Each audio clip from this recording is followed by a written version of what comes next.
Hello दोस्तों, YouTube channel के इस प्लेटफॉर्म पर आप सभी लोगों का दिल खोलकर स्वागत है। दोस्तों, इस वीडियो में आप लोगों को समाज से कुछ महत्वपूर्ण प्रश्न आप लोगों को देखने को मिलेगा। तो चलिए दोस्तों, बिना किसी देरी के हम लोग अपने पहले प्रश्न की तरफ बढ़ते हैं। और ये ऐसा टॉपिक है दोस्तों कि हर परीक्षा जिसमें भी हिंदी सिलेबस दिया रहता है, सभी में यहाँ से प्रश्न बनते रहते हैं। चाहे वह उत्तर प्रदेश पुलिस हो, यूपी टेट हो, सुपर टेट हो, या कोई भी एग्जाम जिसमें कि हिंदी सिलेबस दिया हो, तो समाज उसमें से जरूर पूछता है दोस्तों। तो चलिए आज इसी टॉपिक पर देखते हैं कि कौन से कितने तरीके से प्रश्न बनता है और क्या क्या प्रश्न बनता है।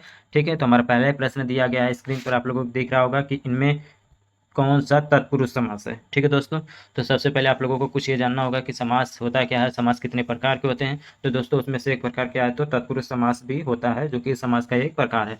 तो आपको बताना है कि इसमें तत्पुरुष समास क्या है। चलिए दोस्तों, हम लोग ऑप्शन की तरफ बढ़ते हैं। हमारा ऑप्शन नंबर 1 आ रहा है कि आजन्म में, आसातीत में, सी कह रहा है कि शीतोष्ण में, और डी कह रहा है कि अष्टाध्यायी में। तो तत्पुरुष समास बताना है कि इसमें से किस में जो है तत्पुरुष समास होगा। तो हमारा ऑप्शन नंबर 1 की बात किया जाए, सॉरी दोस्तों, प्रश्न नंबर 1 की बात किया जाए दोस्तों, तो हमारा क्या सही जवाब हो जाएगा, तो ऑप्शन नंबर ए वाला सही जवाब हो जाएगा, आसातीत। क्या हो जाएगा दोस्तों, तो आसातीत सही जवाब हो जाएगा। वही दोस्तों, अष्टाध्यायी की बात किया जाए दोस्तों, तो 8 अध्याय जिसमें हो, यानी कि द्विगु समास हो जाएगा। वही शीतोष्ण की बात किया जाए दोस्तों, तो इसमें द्वंद्व समास। आजन्म की बात किया जाए दोस्तों, तो इसमें अव्ययी समास होगा। ठीक है दोस्तों, तो चलिए आगे बढ़ते हैं, प्रश्न नंबर 2 की तरफ बढ़ते हैं। कह रहा है प्रश्न नंबर 2, किस समास में दोनों पद प्रधान होते हैं। ठीक है दोस्तों, क्या बहुब्रीहि समास में होता है, तत्पुरुष समास में होता है, द्वंद्व समास में होता है, या द्विगु समास में होता है। तो ऐसा कौन सा समास है जिसमें दोस्तों की दोनों पद प्रधान होता है। तो किसमें होता है, तो वो द्वंद्व समास होता है। क्या होता है दोस्तों, तो द्वंद्व समास होता है। चलिए प्रश्न नंबर तीसरा कह रहा है कि पंचानन में कौन सा समास है। तत्पुरुष समास है, बहुब्रीहि समास है, या कर्मधारय समास है, या द्विगु समास है। तो पंचानन में क्या हो जाएगा दोस्तों, तीसरा में, तो पंचानन में हो जाएगा, तो हमारा ऑप्शन नंबर बी सही जवाब हो जाएगा। पंचानन में क्या होता है, तो बहुब्रीहि समास होता है, यानी कि तीसरे का क्या हो जाएगा, तो ऑप्शन नंबर बी सही जवाब हो जाएगा। ठीक है दोस्तों, चलिए आगे बढ़ते हैं, प्रश्न नंबर 4 देख लेते हैं। जिस समास में प्रथम पद संख्यावाची तथा अंतिम पद संज्ञा हो। ठीक है दोस्तों, बहुत ही महत्वपूर्ण प्रश्न है ये, इसे समझने की जरूरत है दोस्तों। कि कह रहा है कि प्रथम पद संख्यावाची, तो किसमें होता है दोस्तों, तो द्विगु समास में होता है। ठीक है, चलिए ऑप्शन देख लेते हैं। ऑप्शन ए कह रहा है कि द्वंद्व समास, तत्पुरुष समास, सी कह रहा है कि द्विगु समास। तो दोस्तों यही हो जाएगा हमारा ऑप्शन नंबर सी वाला सही जवाब हो जाएगा, द्विगु समास सही जवाब हो जाएगा। द्विगु समास में क्या होता है दोस्तों, तो प्रथम पद क्या होता है, तो संख्यावाची होता है। चलिए प्रश्न नंबर 5 है हमारा कि गंगा जल शब्द में समास का भेद बताइए। क्या तत्पुरुष समास होगा, द्वंद्व समास होगा, अव्ययीभाव समास होगा, या कर्मधारय समास होगा। बताइए दोस्तों कि गंगा जल में समास कौन सा होगा। तो 5 में क्या हो जाएगा दोस्तों, तो गंगा जल में तो तत्पुरुष समास हो जाएगा। क्या हो जाएगा दोस्तों, तो तत्पुरुष समास, यानी कि ऑप्शन नंबर ये सही जवाब हो जाएगा। ठीक है दोस्तों, प्रश्न नंबर 6 कह रहा है कि महाजन शब्द में समास है। ठीक है दोस्तों, इसके ऑप्शन कुछ इस तरीके से है, इस तरफ है। प्रश्न नंबर 6 है, पूछ रहा है कि महाजन में समास है। क्या कर्मधारय समास होगा, द्वंद्व समास होगा, द्विगु समास होगा, या अव्ययीभाव समास होगा। तो 6 नंबर में क्या हो जाएगा दोस्तों, तो महाजन में तो कर्मधारय समास हो जाएगा, यानी कि ऑप्शन नंबर ए सही जवाब हो जाएगा, कर्मधारय समास। प्रश्न नंबर 7 कह रहा है कि सही शब्द में समास का भेद बताइए। क्या कर्मधारय है, द्विगु है, तत्पुरुष है, या द्वंद्व है। तो 7 में क्या हो जाएगा दोस्तों, जिसमें भी संख्यावाची आ जाएगा, अभी आप लोगों ने देखा, तो क्या हो जाएगा 7 में, तो ऑप्शन नंबर बी सही जवाब हो जाएगा, द्विगु समास। जिसमें भी प्रथम पद क्या हो, संख्यावाची दिया हो, और उससे का कोई तीसरा अर्थ ना निकले, तो उसमें क्या हो जाएगा, तो द्विगु समास ही निकलेगा। और अगर कोई तीसरा अर्थ निकलता है तो बहुब्रीहि में चला जाएगा दोस्तों। प्रश्न नंबर 8 है दोस्तों, बारहसिंगा शब्द में समास है। क्या बहुब्रीहि समास होगा। ऑप्शन नंबर ए कह रहा है, बी कह रहा है कि कर्मधारय समास होगा, सी कह रहा है कि द्वंद्व समास होगा, डी कह रहा है कि अव्ययीभाव समास होगा। तो 8 में क्या हो जाएगा दोस्तों, तो बारहसिंगा में तो हमारा ऑप्शन नंबर ए सही जवाब हो जाएगा, बारहसिंगा क्या हो जाएगा, तो बहुब्रीहि समास हो जाएगा। प्रश्न नंबर 9 कह रहा है कि धीरे धीरे में समास है। क्या द्वंद्व समास है, अव्ययीभाव समास है, कर्मधारय समास है, या द्विगु समास है। तो धीरे धीरे जिसमें भी क्या हो जाएगा दोस्तों, डैश लग जाएगा, तो वहां पर या तो द्वंद्व होगा, या तो अव्ययीभाव समास होगा। ठीक है दोस्तों, तो अव्ययीभाव समास धीरे धीरे में क्या है दोस्तों, तो अव्ययीभाव समास है। ठीक है दोस्तों, जहां पर संज्ञा का दोहरा हो वहां पर क्या हो जाएगा, तो अव्ययीभाव समास हो जाएगा। कर्मधारय समास का उदाहरण है। 4 ऑप्शन आप लोगों के सामने दिख रहा होगा दोस्तों, बताइए कि इनमें से कि 10 नंबर में कर्मधारय समास का उदाहरण किस ऑप्शन में दिया गया है। ऑप्शन नंबर ए कह रहा है कि गगनचुंबी, बी कह रहा है कि पाठशाला, सी कह रहा है कि श्वेत पत्र, और डी कह रहा है कि नीलकंठ। ठीक है दोस्तों, तो 10 में क्या हो जाएगा दोस्तों, तो हमारा ऑप्शन नंबर क्या हो जाएगा, तो डी सही जवाब हो जाएगा, नीलकंठ हो जाएगा। क्या हो जाएगा दोस्तों, तो ऑप्शन नंबर डी नीलकंठ सही जवाब हो जाएगा। चलिए प्रश्न नंबर 11 है, किस समास में दोनों पद मिलकर एक नया अर्थ प्रकट करते हैं। ठीक है दोस्तों, वही हमने बात किया कि दोनों पद मिलकर क्या करते हैं, तो किसी तीसरे का बोध कराते हैं, या कोई नया अर्थ प्रकट करते हैं। तो किस में होता है दोस्तों? क्या बहुब्रीहि समास में होता है, या द्वंद्व समास में होता है, या कर्मधारय समास में होता है, या तत्पुरुष समास में होता है? तो ऐसा किस में होता है दोस्तों? तो ऑप्शन नंबर ए की तरफ सभी लोग जानते होंगे, तो बहुब्रीहि क्या हो जाएगा? तो हमारा सही जवाब हो जाएगा। ठीक है दोस्तों, चलिए 11 के बाद प्रश्न नंबर 12 की तरफ हम लोग बढ़ते हैं, जो कि बहुत ही महत्वपूर्ण प्रश्न है दोस्तों। कह रहा है कि जिसमें कोई पद प्रधान ही नहीं होता है तथा अन्य अर्थ प्रधान होता है, वहाँ होता है। यही जो पिछला प्रश्न था उसी को थोड़ा सा घुमा के दूसरे तरीके से पूछा है दोस्तों। ठीक है, कह रहा है कि जिसमें कोई पद प्रधान नहीं होता है और अन्य अर्थ प्रधान हो जाता है, तो किसमें हो जाता है दोस्तों? तो बहुब्रीहि समास में हो जाता है, यानी कि हमारा क्या हो जाएगा? ऑप्शन डी सही जवाब हो जाएगा। गौशाला में कौन सा समास होगा? ठीक है दोस्तों, क्या गौशाला में कौन सा समास है? क्या द्विगु समास है, द्वंद्व समास है, तत्पुरुष समास है, या अव्ययीभाव समास है? तो गौशाला का होता है दोस्तों अर्थ गौ के लिए शाला। ठीक है, गौ के लिए, तो जहाँ पर कारक का बोध होता है वहाँ पर क्या हो जाएगा दोस्तों? तो ये तत्पुरुष समास हो जाएगा, यानी कि ऑप्शन नंबर ए सही जवाब हो जाएगा, तत्पुरुष समास। चलिए आगे बढ़ते हैं, प्रश्न नंबर 14 देख लेते हैं दोस्तों। कह रहा है कि गंगा तट पर कुछ लोग भजन कर रहे थे, रेखांकित शब्द में कौन सा समास है? सबसे पहले आप लोगों को इसमें समझना है कि किस प्रश्न का इसमें से किस में वो समास पूछना चाह रहा है। ठीक है, तो यहाँ पर देखिए सबसे पहले यहाँ पर रेखांकित किया हुआ है गंगा तट, तो आप लोगों को किस में बताना है? तो गंगा तट में बताना है कि कौन सा समास होगा। ऑप्शन देख लीजिए दोस्तों, कह रहा है कि द्वंद्व समास, तत्पुरुष समास, कर्मधारय समास, या अव्ययीभाव समास। ठीक है दोस्तों, तो गंगा तट में क्या हो जाएगा दोस्तों? 14 का क्या हो जाएगा? तो ऑप्शन नंबर बी सही जवाब हो जाएगा, तत्पुरुष समास सही जवाब हो जाएगा। जलधि में कौन सा समास है? कर्मधारय समास, तत्पुरुष समास, अव्ययीभाव समास, या द्वंद्व समास? 15 में क्या हो जाएगा दोस्तों? जलधि में तो तत्पुरुष समास हो जाएगा, यानी कि ऑप्शन नंबर बी सही जवाब हो जाएगा। चलिए आगे बढ़ते, पुजारी भगवान पीताम्बर की पूजा कर रहा है, यहाँ पीताम्बर पद में समास है, कर्मधारय समास है, बहुब्रीहि समास है, द्विगु समास है, या द्वंद्व समास है? तो पीताम्बर में कौन सा समास होगा दोस्तों? तो 16 नंबर में क्या हो जाएगा? तो ऑप्शन नंबर बी सही जवाब हो जाएगा। पीताम्बर में क्या हो जाएगा? तो बहुब्रीहि समास हो जाएगा, यानी कि ऑप्शन नंबर बी वाला सही जवाब हो जाएगा, बहुब्रीहि। ठीक है दोस्तों, योगदान में कौन सा समास है? क्या तत्पुरुष समास है, कर्मधारय समास है, बहुब्रीहि समास है, या अव्ययीभाव समास है? तो 17 में क्या हो जाएगा योगदान में दोस्तों? तो कर्मधारय समास, यानी कि ऑप्शन नंबर बी सही जवाब हो जाएगा। विशेषण और विशेष के योग से कौन सा समास बनता है? द्विगु समास बनता है, द्वंद्व समास बनता है, कर्मधारय समास बनता है, या तत्पुरुष समास बनता है? तो 18 में क्या हो जाएगा? तो 18 में ऑप्शन नंबर सी सही जवाब हो जाएगा। विशेषण और विशेष के योग से क्या होता है? तो कर्मधारय का निर्माण होता है, ऑप्शन नंबर सी सही जवाब हो जाएगा। 19 कह रहा है कि देव जो महान है, यह किस समास का उदाहरण है? कर्मधारय का, बहुब्रीहि का, तत्पुरुष का, या अव्ययीभाव समास का? देव जो महान है, तो 19 में क्या हो जाएगा दोस्तों? तो हमारा ऑप्शन नंबर ये हो जाएगा कर्मधारय। जिसमें विशेषता बताई जाती है वो किस में आ जाएगा? तो दोस्तों कर्मधारय में हो जाएगा। ठीक है, तो जिसमें उपमेय और उपमान की व्याख्या की जाए।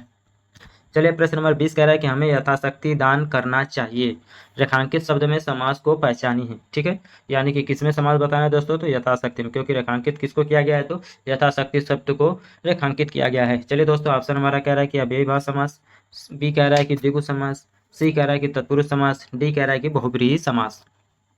तो यथाशक्ति में बात किया जाए दोस्तों, तो आप लोगों को बता दें कि क्या हो जाएगा? तो हमारा ऑप्शन नंबर ए सही जवाब हो जाएगा, अव्ययीभाव समास। क्या हो जाएगा दोस्तों? तो अव्ययीभाव समास इसका सही जवाब हो जाएगा। प्रश्न नंबर 21 है दोस्तों, कह रहा है कि परमानंद में समास है, द्वंद्व समास है, कर्मधारय समास है, अव्ययीभाव समास है, या बहुब्रीहि समास है? तो 21 नंबर में क्या हो जाएगा दोस्तों परमानंद में? तो आप लोग बताइए, तो क्या हो जाएगा परमानंद में? कर्मधारय समास हो जाएगा। क्या हो जाएगा दोस्तों? तो कर्मधारय समास हो जाएगा। अगर बैलगाड़ी में पूछेगा तो दोस्तों कर्मधारय समास ही होगा। ठीक है दोस्तों, कर्मधारय में कुछ और से उदाहरण देख लेते हैं दोस्तों, आप लोग समझते हुए चलिए कि कर्मधारय में और क्या क्या पूछ सकता है। तो दोस्तों यहाँ पर ऑप्शन दिया गया है, देख लीजिए कि परमानंद तो हो ही जाएगा कर्मधारय के अंतर्गत। इसके अलावा दोस्तों अधमरा भी कर्मधारय के अंतर्गत आएगा। महादेव, प्राणप्रिय, दीनानाथ, ये सब किसके अंतर्गत आएंगे दोस्तों? तो कर्मधारय के अंतर्गत आते हैं। कर्मधारय के अंतर्गत क्या होता है? तो मिठ बोला, नरोत्तम, कुछ ऐसे शब्द हैं दोस्तों जो कि कर्मधारय के अंतर्गत आते हैं। वही अव्ययीभाव समास की बात किया जाए दोस्तों, तो अव्ययीभाव समास के अंतर्गत यथाशक्ति आता है। ठीक है दोस्तों, और ऐसे बहुत से ऑप्शन है, आजन्म है, जो कि किस में आते हैं? तो अव्ययीभाव समास के अंतर्गत आते हैं। ठीक है दोस्तों, चलिए आगे बढ़ते हैं, वही बहुब्रीहि की भी बात कर लेते हैं। चलिए आगे बढ़ते हैं, आगे बताएंगे और से एग्जाम्पल भी सुनते रहिए आगे की। कह रहा है कि मैं श्री रामचंद्र जी के चरण कमल की वंदना करती हूँ, रेखांकित शब्द की समास, यानी रेखांकित शब्द कौन है? तो चरण कमल, और चरण के समान कमल, यानी कि विशेषता बताया जा रहा है। और विशेषता किस में बताया जाता है दोस्तों? तो कर्मधारय में। तो कर्मधारय हमारा कौन सा ऑप्शन है? ऑप्शन नंबर ए में दिया गया है, यानी कि 22 नंबर का क्या हो जाएगा दोस्तों? तो हमारा ऑप्शन नंबर ए सही जवाब हो जाएगा। ठीक है दोस्तों, चलिए अगर यही ऑप्शन चरण कमल और एक होता है कमल नयन, इन सब में क्या है? तो कर्मधारय समास होता है। ठीक है दोस्तों, नीलोत्पलम होता है, नरोत्तम होता है, ये सब कर्मधारय के अंतर्गत आते हैं दोस्तों। चलिए आगे बढ़ते हैं। प्रश्न नंबर 23 कह रहा है कि निम्नलिखित में से कौन सा समास नहीं है। चलिए आगे बढ़ते हैं। 23 नंबर में देख लीजिए कि ऑप्शन ये देखना है कि किसमें समास वाला ऑप्शन नहीं दिया गया है। 23 नंबर था ना हमारा प्रश्न। चलिए, क्या अव्ययी भाव समास, कर्मकारक समास, द्वंद्व समास, डी कह रहा है कि बहुब्रीहि समास। तो 23 नंबर में दोस्तों क्या हो जाएगा, तो दोस्तों कर्म कारक नहीं होता, कर्मधारय समास होता है। क्या होता है दोस्तों, तो कर्मधारय समास, यानी कि ऑप्शन नंबर बी जो दिया गया वो समास के अंतर्गत नहीं आता है। चरण कमल में समास है, ये तो अभी हमने बताया दोस्तों कि क्या हो जाएगा, तो कर्मधारय के अंतर्गत आएगा। प्रश्न नंबर 25 कह रहा है कि किस समास में दोनों पद प्रधान होते हैं। बहुब्रीहि में, तत्पुरुष समास में, द्वंद्व समास में या द्विगु समास में। तो किसमें दोनों पद प्रधान होते हैं दोस्तों, तो द्वंद्व समास में दोनों पद क्या होते हैं, तो प्रधान होते हैं, यानी कि 25 का क्या हो जाएगा, तो हमारा ऑप्शन नंबर सी सही जवाब हो जाएगा। दोस्तों एक बहुत ही महत्वपूर्ण, बहुत ही बार पूछा जा चुका प्रश्न है, कह रहा है कि चौराहा में समास। इसको आप इंपॉर्टेंट में लिख लीजिएगा दोस्तों। क्या है तो दोस्तों, इसको इंपॉर्टेंट में लिख लीजिएगा। बहुत ही बार ये पूछा जाता है कि चौराहा में समास कौन सा है। ऑप्शन देख लीजिए, द्वंद्व समास, तत्पुरुष समास, द्विगु समास या कर्मधारय समास। तो चौराहा में क्या हो जाएगा, तो 26 का भी हमने बताया कि जिसमें भी संख्यावाची शब्द लग जाएगा वो किसके अंतर्गत आएगा दोस्तों, तो द्विगु समास के अंतर्गत आएगा। ठीक है दोस्तों, चलिए आगे बढ़ते हैं।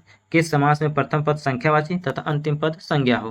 तभी हमने बताया कि प्रथम पद क्या हो, संख्यावाची जिसमें भी लग जाएगा वो किसमें आ जाएगा, तो द्विगु समास के अंतर्गत आ जाएगा, यानी कि 27 का क्या हो जाएगा, तो दोस्तों ऑप्शन नंबर सी सही जवाब हो जाएगा। प्रश्न नंबर 28 कह रहा है कि सप्तर्थी में समास है, कर्मधारय समास है, तत्पुरुष समास है, द्वंद्व समास है या द्विगु समास है।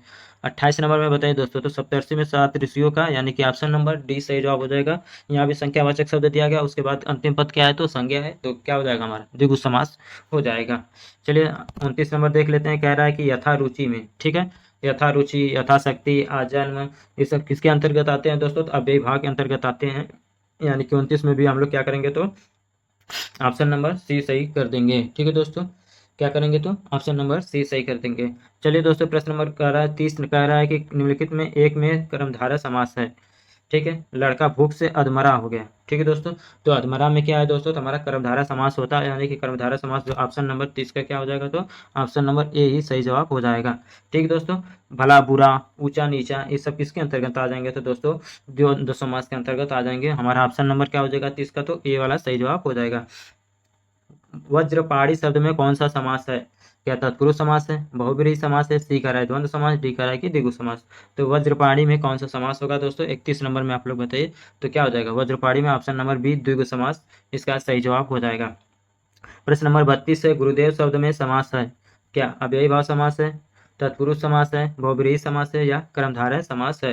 32 का क्या सही जवाब हो जाएगा दोस्तों, तो ऑप्शन नंबर डी सही जवाब हो जाएगा, कर्मधारय समास।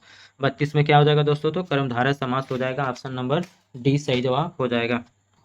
चलिए आगे बढ़ते हैं। प्रश्न नंबर 33 से पंचवटी शब्द में समास होगा, बहुब्रीहि समास, कर्मधारय समास, द्वंद्व समास या द्विगु समास। 33, तो 33 में पंचवटी में क्या हो जाएगा दोस्तों, तो हमारा ऑप्शन नंबर डी सही जवाब हो जाएगा, द्विगु समास इसका बिल्कुल सही जवाब हो जाएगा।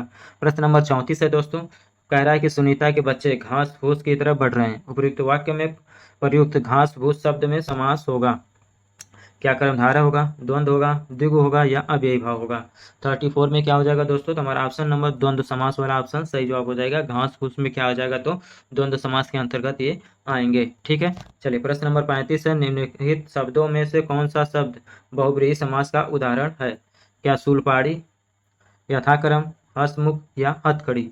तो 35 में क्या हो जाएगा दोस्तों, तो ऑप्शन नंबर ए सही जवाब हो जाएगा। बहुब्रीहि समास में क्या है, तो शूलपाड़ी क्या है, तो बहुब्रीहि समास के अंतर्गत आता है। किस में आता है दोस्तों, तो ये शूलपाड़ी किस में आता है, तो बहुब्रीहि समास के अंतर्गत आएगा। वही यथाक्रम की बात किया जाए दोस्तों, तो ये अव्ययी भाव समास के अंतर्गत आएगा। आप लोगों को बताना है दोस्तों कि हथकड़ी किसके अंतर्गत आएगा। बताइए दोस्तों कि हथकड़ी में कौन सा समास होगा, जल्दी से बताइए दोस्तों कि हथकड़ी में कौन सा समास होगा।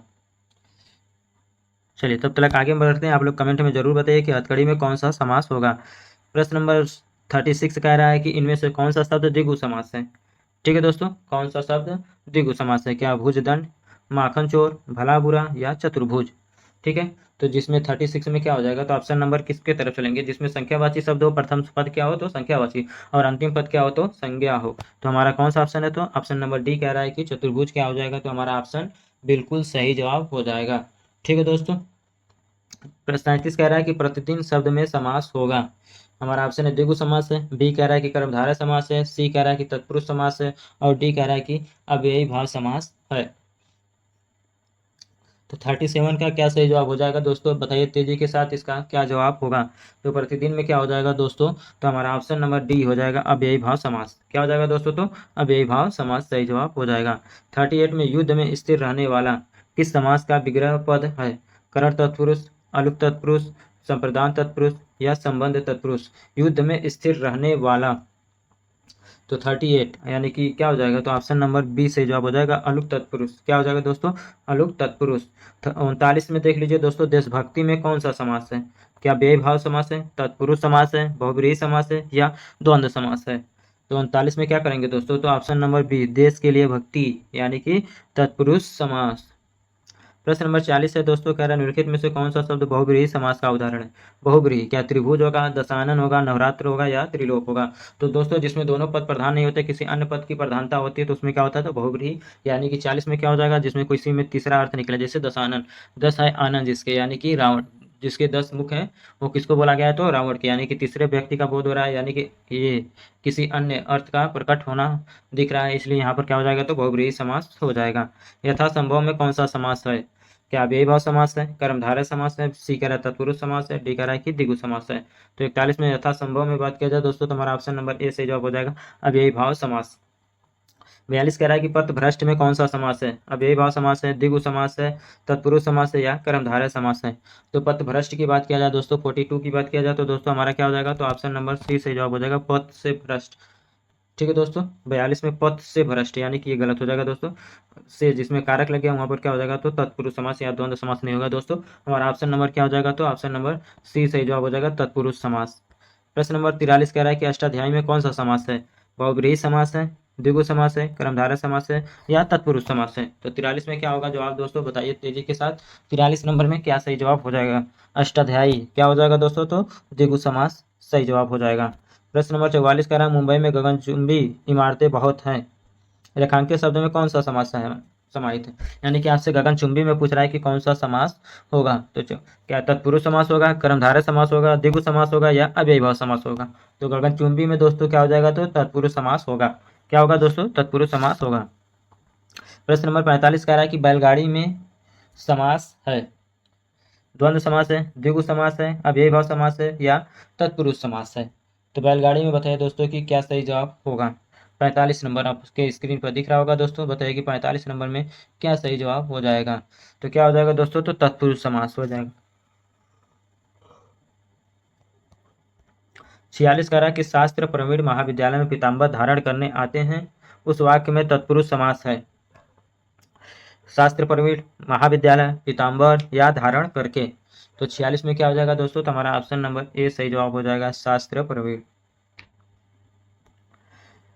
प्रश्न नंबर 47 कह रहा है कि राजपुत्र में कौन सा समास है, तत्पुरुष समास, द्वंद्व समास, द्विगु समास या कर्मधारय समास।